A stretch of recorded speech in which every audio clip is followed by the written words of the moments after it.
Hello, and welcome back to Perimenopausal Chats. I'm Gina Liberty, and I want to thank you again for stopping by to my vlog style YouTube channel. And I kid you not, I recorded a whole thing on what I wanted to talk about today.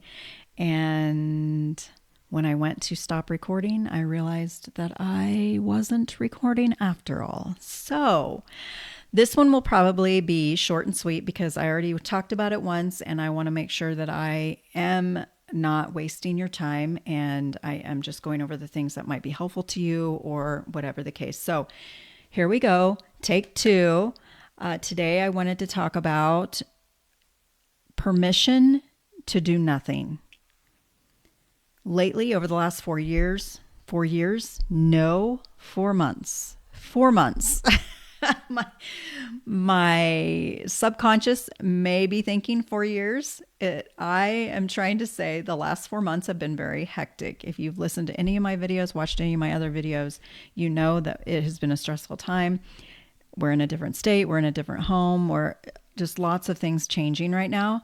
And so the last 4 months have been a little bit high stress and all over the place. And foundational habits have went by the wayside. They've been shaken, I should say. That's a better way to put it. I did the best with what I was presented. And sometimes it was just the easiest thing. I took the easiest route because when you're in the midst of trying to take care of all the things, you sometimes do that. And that's okay for a minute. And then you get back to what your foundation was before that. So I think when we got here and we finally were here, like nothing going on, not having to go back and forth, I think the weight of everything just hit me and I did not want to do anything. There was a day or two where I was like, I don't want to do anything. I didn't even want to get out of bed. I didn't want to, nothing, absolutely nothing. I don't want to cook. I don't want to pick anything up. I don't want to work. I don't want to work out. I don't want to walk. I don't want to do anything, like literally nothing. And I tell you, sometimes your body and your mind will tell you that you need to stop and you need to slow down and you need to do nothing. And that is okay. And I think that's what I'm here for today, is to tell you, to kind of give you permission to not do anything for a day or two. If you have an accountability person or a close friend that you can say, hey, I'm having a day where I just don't want to do anything. And I would appreciate if you check on me in a couple of days to make sure I'm not still in that funk. And that way you can make sure that you're not sitting in it, right? We're not camping out there. We're just passing through. And so while you're passing through, you have that time where you can just do nothing, or you can pick one of your, if you have a toolbox, you should have a toolbox. If not, let's create one together. But there are things in there that will be helpful to you. And it's specific to the person, right? It's going to be different for everybody. It could be worship music. It could be a hot shower or hot bath. It could be taking a nap. It could be reading a book. It could be sitting by the fire, drinking hot cocoa. It could be anything like that just kind of calms your nervous system, and you can tell that you just really respond to that well. It can be any of those things that you can do other than the things that you think you have to do, like clean the house or do the laundry or go run to the store or whatever it is. That stuff can wait for a day or two. It's not the end of the world if it doesn't get done. So us as women, I'm sure if you are a woman, you have felt guilt when it comes to not doing anything. And that's not fair. That's not fair to us. That's not fair to our mind, to our body, to our hormonal situation. It's just not fair. So we need to try and do things. One is become aware of it, right? Is become aware of the fact that your body does need to do nothing or it's going to shut down, right? Whether it's that's getting sick. Usually that's how it is. It manifests in your body that way, like the mental all the mental stuff weighs you down so much, and it just manifests into your body, and your body gets sick, or it hurts, or it aches, or more than normal, right? So we want to prevent that.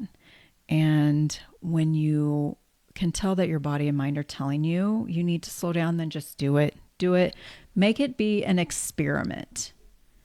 Trying to be aware of it and then giving into it and doing nothing. Now, sometimes I know, like if you still, I mean, most of people who are going to be watching this or listening are women who the kids are older, so you don't have to like go pick them up or anything, or they're out of the house like us, and you don't have to worry about that. But there are situations where, you know, there is someone that is going to rely on you that day, and I would just do that bare minimum and be done with it, right? That type of thing. So I guess my point is, I want to give you permission, because we over the decades have not been given that permission. Sometimes that's all we need is somebody to say, it's okay. You have permission to do nothing for a day or two. Just don't sit in it. Don't sit in it for too long, because then it can turn into other things, right? So I didn't feel like doing anything. So I pretty much did the bare minimum. And the next day, about midday, you can feel the energy come back into your mind and body. You can feel it. And so when that happens, then you can start slowly getting back into your routines and stuff and get back to the way it was. But try not to run yourself ragged in the meantime. It was so bad for me that if you don't know me, I love to be in the mountains. I love hiking. I love the beauty. I love the fresh air. I love the challenges. I love just the sounds. I love it all. I love being out there.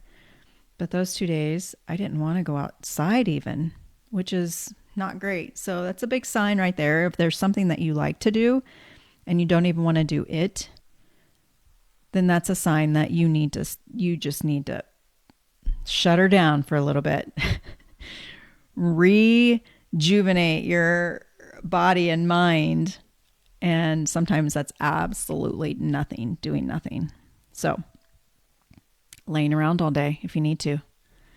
I know most women are not going to do that or be able to do that. But if you need to, do as much as you can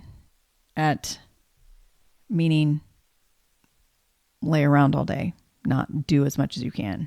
Counteractive to what I've been talking about. Anyway, I'm rambling at this point. I just want to make sure I encourage you to be aware of your body and mind and what they need, and just experiment with it a little bit. If you become aware of it, try it. Try to sit for, I don't know, if you are moving all the time, then even 15 minutes to you is going to seem like a long time. So sit and do nothing. Sit and do nothing. Sit with your thoughts. If you can't do that, turn on the music, whatever you need. But try and be aware and think of something that would help you to calm so you can move on and do the things that you need to do in life. So perimenopause is fun. There are extra challenges, I feel like.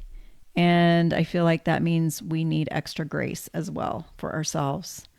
So that's what I'm here to tell you, is to give you permission and to encourage you to listen to your mind and your body and give into it and experiment with that. I would love to hear how it goes.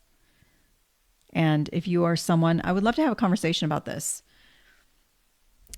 Because if you feel this way, don't feel this way, have tried this before, are more aware of your mind and body, or you're not aware, let's chat about it. Let's just have a conversation about it and see if we can help each other through this. Because I think community is so important, and knowing that you are not crazy, your body's not broken, and you are definitely not alone. So let's do that. Let's have a conversation about it. Yeah. And until next time, just remember that something is always better than nothing.